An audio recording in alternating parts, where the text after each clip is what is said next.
Hey everybody, my name is Raphael Chides, and I am the grandson of Jack Owen.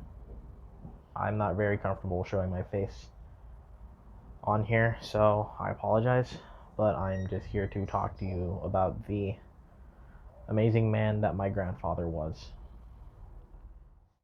My grandfather, John Robert Cohen Jr., otherwise known as Jack, that is what he preferred to be called, was an amazing man. He was a professional musician from the age of 16 until his late 80s, when his health became too much of an issue and prevented him from doing what he loved. He has always been an inspiration to me because he was able to support and start his family doing what he loved. And he didn't live just an ordinary life. He got to travel the world, see and do all these amazing things and have these amazing experiences and memories, all while doing something he was passionate about.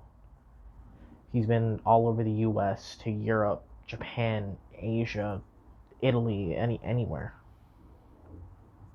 He's worked with some famous people such as Dean Martin, Don Ellis, Bob Hope, Frank Sinatra.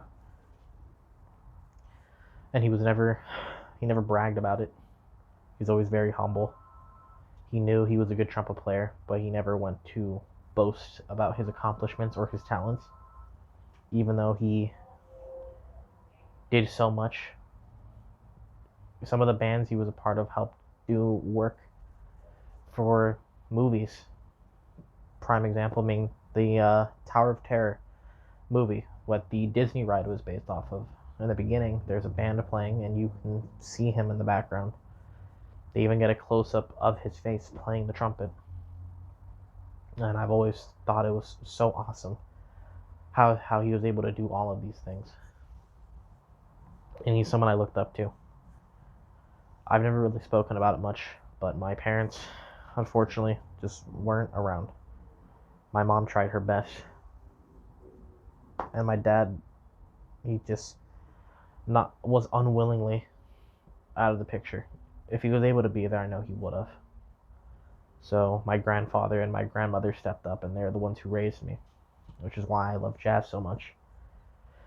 And as I'm sure you've heard me say before, it's why this loss was so hard, because it felt like I lost my father and my grandfather in one fell swoop.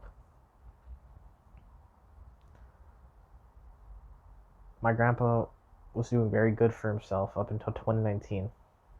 I think the age finally caught up with him a bit, and he had to stop driving after having an accident and crashing in our front yard.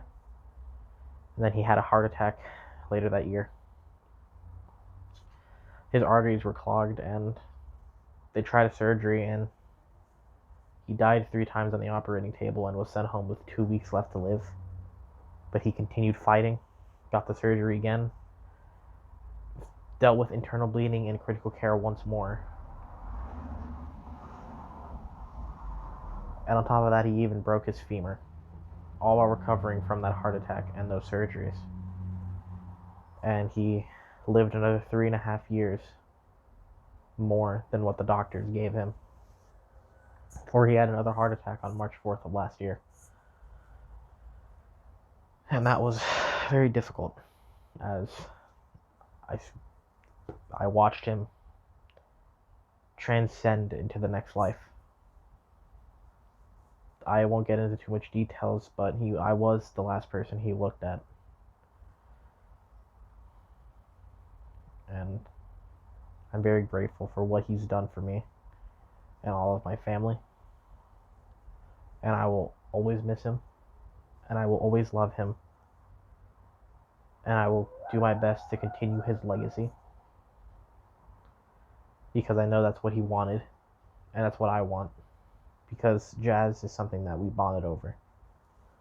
I was one of, if not the only person in this family to really take the jazz like he did. And I don't want his memory to die out.